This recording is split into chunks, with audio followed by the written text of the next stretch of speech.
Seat ಬಿಟ್ಟಿದ್ದೀರಾ?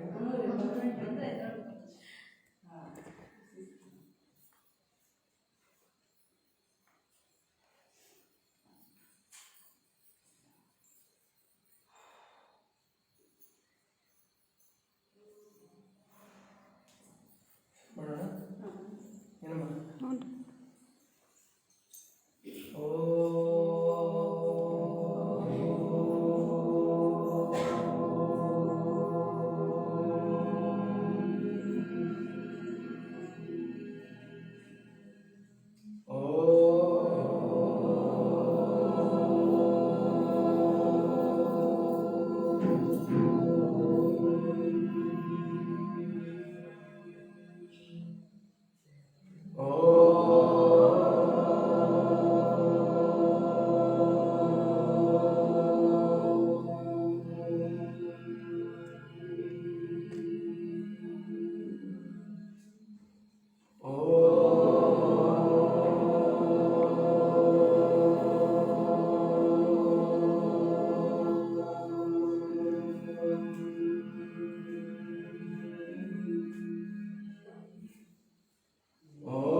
ಓಂ ಶ್ರೀ ಗುರು ಬಸವಲಿಂಗಾಯ ನಮಃ. ಓಂ ಶ್ರೀ ಗುರು ಬಸವಲಿಂಗಾಯ ನಮಃ. ಓಂ ಶ್ರೀ ಗುರು ಬಸವಲಿಂಗಾಯ ನಮಃ.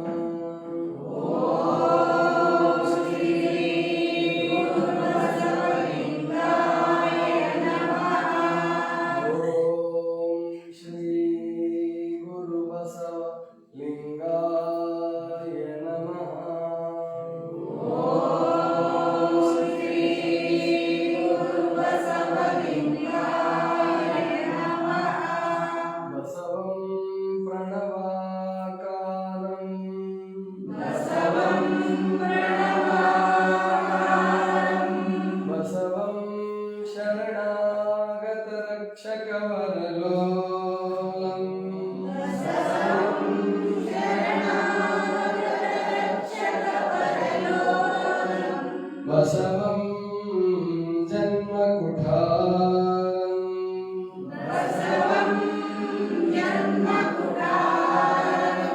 बसवं नमामि श्री गुरु बसवेशं. बसवं नमामि श्री गुरु बसवेशं. प्रणवारूढं प्रणवस्वरूपं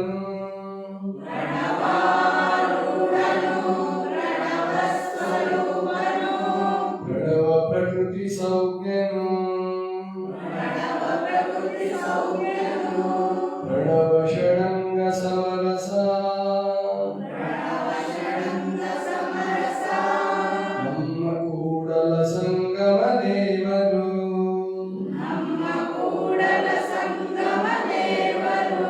ಸ್ವಾಮಿ ನೀನು ಶಾಶ್ವತ ನೀನು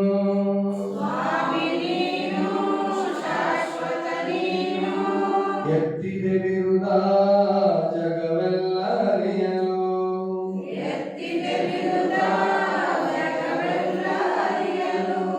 ಮಹಾದೇವ ಮಹಾದೇವ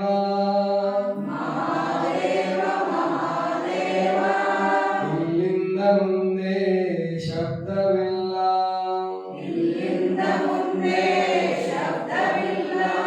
ಪಶುಪತಿ ಜಗಕ್ಕೆ ಏಕೋ ದೇವ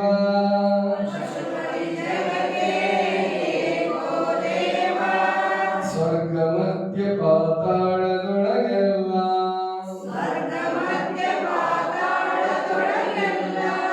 ಒಬ್ಬನೇ ಕೂಡಲ ಸಂಗಮ ದೇವ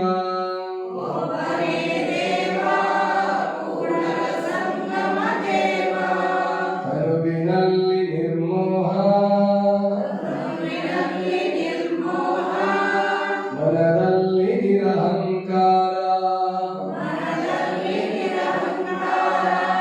ಪ್ರಾಣದಲ್ಲಿ ನಿರ್ಭಯ ಚಿತ್ತದಲ್ಲಿ ನಿರಪೇಕ್ಷೆ ವಿಷಯದಲ್ಲಿ ಉದಾಸೀನ ಭಾವದಲ್ಲಿ ದಿಗಂಬರ ಜ್ಞಾನದಲ್ಲಿ ಪರಮಾನಂದ ನೆಲೆಗೊಂಡ ಬಳಿಕ ಸೌರಾಷ್ಟ್ರ ಸೋಮೇಶ್ವರಲಿಂಗ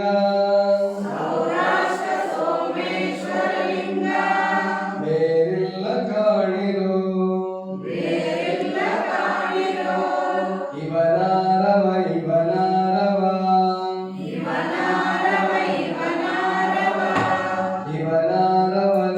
ಇವನಾರವನೆಂದೆನಿಸದಿರಯ್ಯ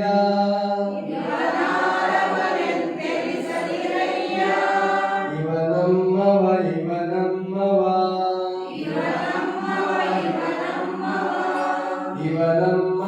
ಇವನಮ್ಮವನೆಂದೆನಿಸಯ್ಯ ಕೂಡಲ ಸಂಗಮ ದೇವ ನಿಮ್ಮ ಮಹಾಮನೆಯ ಮಗನೆಂದೆನಿಸಯ್ಯ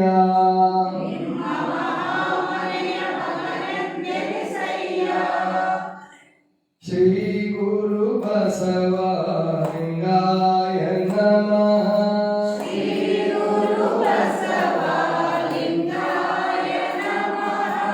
ಶ್ರೀ ಗುರು ಬಸವ ಲಿಂಗಾಯ ನಮಃ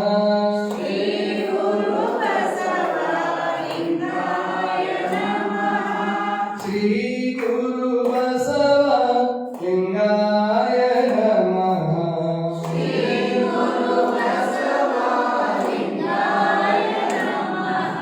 ಶ್ರೀ ಗುರು ಬಸವ ಲಿಂಗಾಯ ನಮಃ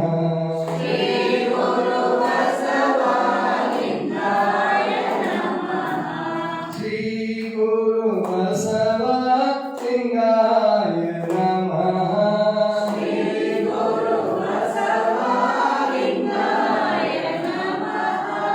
ಶ್ರೀ ಗುರು ಬಸವ ಲಿಂಗಾಯ ನಮಃ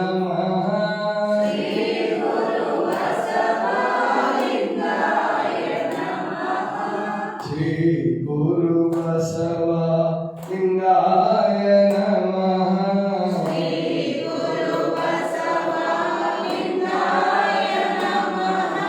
ಶ್ರೀ ಗುರು ಬಸವ ಲಿಂಗಾಯ ನಮಃ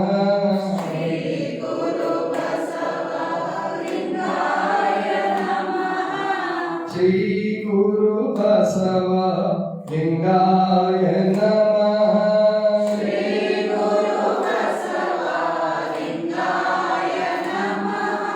ಶ್ರೀ ಗುರು ಬಸವ ಲಿಂಗಾಯ ನಮಃ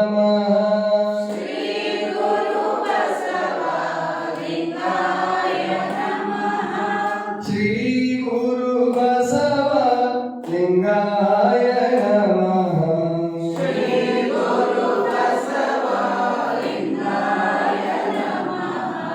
ಶ್ರೀ ಗುರು ಬಸವ ಲಿಂಗಾಯ ನಮಃ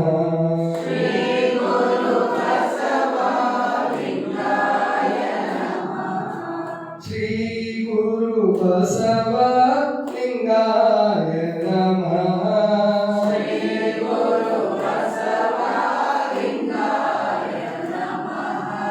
ಶ್ರೀ ಗುರು ಬಸವ ಲಿಂಗಾಯ ನಮಃ